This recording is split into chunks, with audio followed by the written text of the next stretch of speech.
First up from Stephen McClain, what's the best case scenario in dealing with the secondary and the massive amounts of 2021 free agents? Great question, Stephen. I think it begins with Trevon Diggs having a breakout year, or not breakout, just being great in year one. Like, if you get that, then you feel good about your number one corner. Anthony Brown can be your number three, and now you're looking to either re-sign Cheeto or Jourdan Lewis on the cheap to be your number two. Reggie Robinson, maybe he explodes. You're gonna have to draft a secondary guy, if not multiple guys, early again next year. And you're hoping maybe one of Xavier Woods or Clinton Dix proves enough that you want to bring them back and then switch that other spot out. But there's going to be some roster shuffling. The key thing is for your young guys under contract, namely Diggs and Robinson, to impress and have some confidence going forth with them into 2021. All right, Andres Gonzalez, Dak probably signs closer to $40 million a year. He can play under the franchise tag, average almost $35 million the next 2 years. Year two, he'll make $37. Why would he sign for anything less than $37 million? Who would? Because he's not going to make $37 this year, and he's not going to average $37 over the next 2 years. He's going to average under that. So I'm not convinced Dak gets to 40. If you guys check out the Mahomes-Dak breakdown impact thing, I broke down where I think the Dak deal might end up. If you'd operate with urgency, maybe you could have gotten 35 a little bit ago. But I think the floor here is going to be $35 million because he makes that over the next 2 years. But just the year two earnings, I don't think means he signs for less than that. But I think it's going to be expensive. But for those of you who didn't want to make Dak the highest paid quarterback, as I said for months, you actually never had to worry about that. Now you're worried about paying even more of a premium. From the Ponk Show, Cameron Wake, Mike Daniels, or Clay Matthews, who would you sign since Griffen and Clowney are too expensive? I'd probably rank them Matthews, Wake, and Daniels. I don't feel the need to add another more pass-rushing defensive tackle because I just added Gerald McCoy. I just drafted Neville Gallimore. I want to give those guys reps. Matthews and Wake, though, intrigue me because they're pass rushers. Matthews' familiarity with McCarthy is what gives him the edge over Wake, at least for me. All right, Destroyer Dog. Why are people still saying trade Michael Gallup for Jamal Adams? They are trying to make a huge mistake, making our receiving core from better to worse. I'm tired. Please tell them to stop. I've tried, Destroyer. It doesn't make sense to me. Look, I get it. The Jets want Gallup, or at least the Jets media wants Gallup because he's awesome and they got very little at receiver. That makes sense to me. But what you can't be doing here in early July is you cannot be opening up one need in an effort to fill a different one. Like, you trade Gallup. Yeah, you've got CeeDee Lamb. You don't have a number 3 receiver. That doesn't work out. That's not a good process for the Cowboys to go. I am not doing it. If we want to revisit this next offseason, we can have that discussion.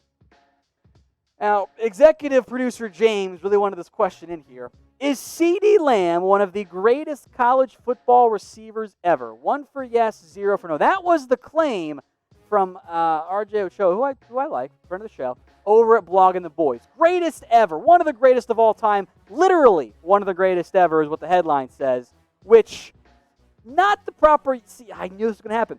You're all typing in 1. And here's the thing. No. Recency bias, very much a problem right now for CeeDee Lamb. Now, the stat that proved it, right? This is evidence, was that CeeDee Lamb had the most yards, one of the most yards per catch amounts in college football history. 19, same as Randy Moss, Tim Brown, Torrey Holt, Marvin Harrison, a whole bunch of great players on there. Lamb was never the best receiver in college football when he played. He never was. He was great, don't get me wrong, but Jamar Chase won the Blitnikoff Award last year. So that is one particular stat. I see 0, he's not a Fitzgerald. There are a couple Michigan guys you can have the discussion around. Lamb's awesome. I think he's going to be a very, very good, if not great, NFL receiver. But to say that Lamb was one of the greatest college receivers ever, based on 1 yards per catch stat, I don't think that's actually right. I'm going to give it my 0. Now, as a reminder for CeeDee Lamb fans out there, of which I am included, there are CeeDee Lamb jerseys available for just $80. Chatsports.com/CDLamb. CD jersey. That link will be in the comments and in the description. That's chatsports.com/CD jersey. Go check it out. Order it right now. It'll get in time for the season with plenty of time to spare. From the Real Easy TV, why not sign Griffen and add Dre Kirkpatrick and hope the D-line covers up for where the secondary lasts? Look, we'll talk about Griffen here more in a little bit. I'd be down. I truly would be. I don't actually see the benefits of adding Dre Kirkpatrick because he's not going to be my number one corner. He's not a number one. I don't think he's even better than a Awuzie right now. And at that point, I've got another guy to be a 2 or a 3 or a 4. I've got enough of those options. So it's kind of a feast or famine for me when it comes to adding another cornerback. Either get a really, really good one or roll with the guys that you have. From Cowboys Franchise, trade Crawford, a first and a fourth for Jamal Adams, sign Clowney for only 1 year. Stop pretending Tyron Crawford has trade value. We have to stop doing that. Teams are not interested right now in paying a $8 million salary to Tyron Crawford coming off an injury. The most value Crawford has to an NFL team is actually the Dallas Cowboys. The first is a great starting point, but a Crawford fourth, if you're operating under the first and third is the value, does not get it done. Camo Wolf says, trade Connor McGovern in a second for Adams. No, the Jets are not going to do that. Because, again, guys, if you're trying to get Jamal Adams, you have to come at it from, we are giving up value. That is the mindset you have to have. A second and a third round offensive lineman who hasn't played a snap in the NFL, that doesn't get it done. The Jets like McGovern. That could replace maybe your third and maybe you give him an extra pick too, but you got to go with a first. Plus, the Jets don't want to trade with the Cowboys right now. All right, Nolan, can the Cowboys afford Everson Griffen and Jamal Adams? Also, what do you think about possibly picking up Jalen Ramsey next year in free agency? So, if you want to make Griffen and Adams work, you can. Adams is not that expensive. Even on an extension, he wouldn't cost that much money. If you're adding Griffen and Adams, you got to do two things here. Step one, you got to pay Dak Prescott, get that cap hit down. Step two, you probably got to cut Tyron Crawford, which I'd be okay with. As for Jalen Ramsey, don't get your hopes up. He's going to be wildly expensive. The Cowboys weren't close on Byron Jones' price tag. I don't think they're going to be close on Jalen Ramsey's price tag either. From Dark XX, how many sacks do you think Aldon Smith gets? I will not speak that second half into existence of the question. The over-under for Aldon should be like 5 sacks. And anything more than 5 sacks as an expectation for Aldon Smith, I think is setting everyone up for disappointment. Because it's not going to have enough success. Because he hasn't played in years, guys. So I see 3, I see 5. Get your votes in like Cowboys Nation and Kenneth Hunter are doing. I have a difficult time seeing Aldon Smith being a suddenly elite pass rusher again. If I can get a handful of sacks, frankly, I'm pretty pumped about it. All right, Winston Shan with, I believe, a photo of me and Mitch right now. Math with Mitch over there. What would a year 6 deal a 6-year deal look like for Dak Prescott? I don't think it exists. Like, the Dak camp has been very clear on this, that they want short. They do not want to go long. They do not want to pay a whole bunch of extra money. They want to go short and then double dip and add money after that. They want multiple, pieces of the pie, if you want to go with the Stephen Jones analogy. So a 6-year deal, the Cowboys would love it. Would probably start approaching 43, 44, whatever million a year because it's all going to be backloaded, if not even outright 45. Just don't get your hopes up for that one. From Madden Man 13, I saw a story saying the Cowboys won't re-sign Dak Prescott. Please tell me that's not true. My friend, I don't know where you're watching. Please get your news from us here at the Cowboys Report. We will tell you when the Cowboys make a final decision. As of right now, there is not one. Are there reasons to have doubts about it? Sure thing. But nothing is set in stone. So no, it is not a done deal. The Cowboys aren't going to re-sign Dak Prescott at this point. We'll see what happens in just a few days.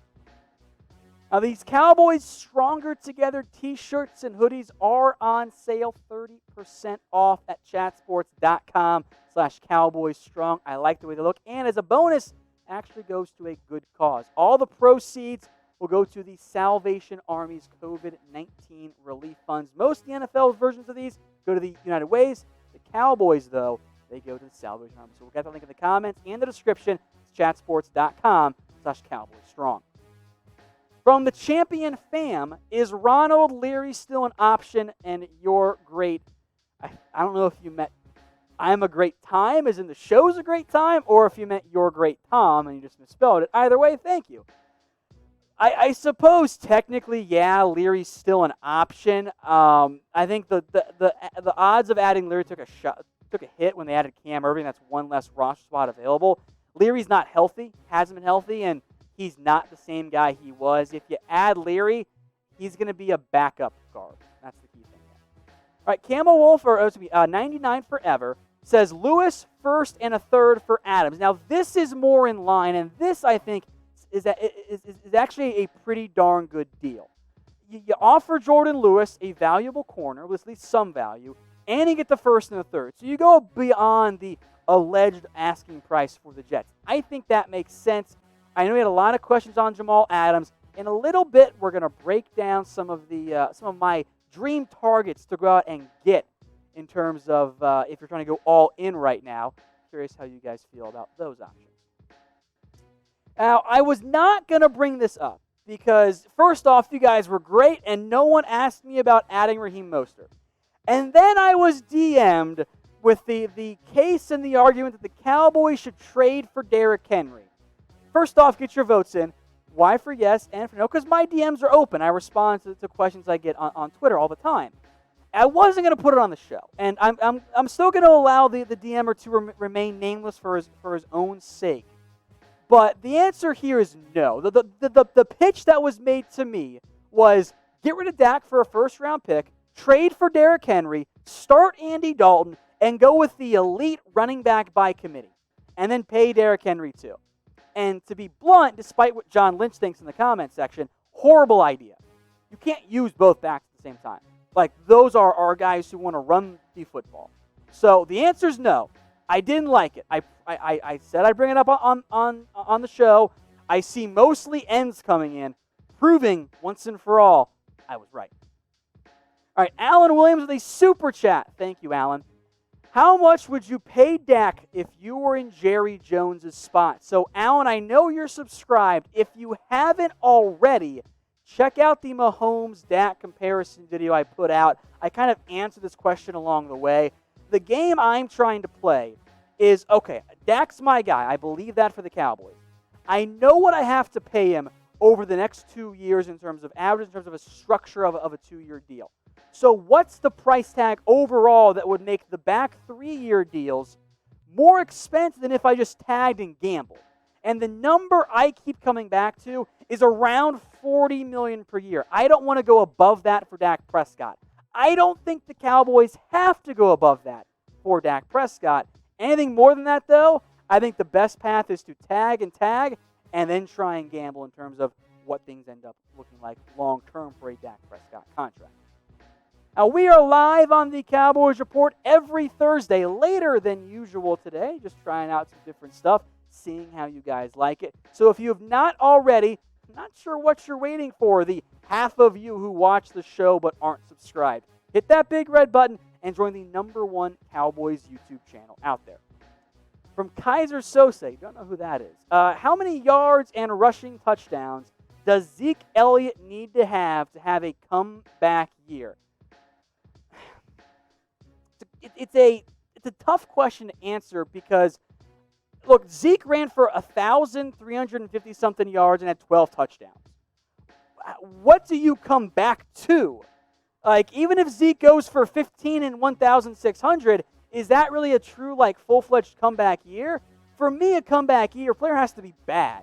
Zeke was not bad last year. So I don't think that comeback is really in the cards for Zeke because that implies he's fallen off the face of the earth, and he hasn't done that, even if he's not quite at the elite level #1 back in the NFL that he was. He can still get there, but he's still top 5. So I don't think comeback really applies there, my friend. All right, some more questions for you guys now here because I need a drink of water. Or beer. We'll go beer.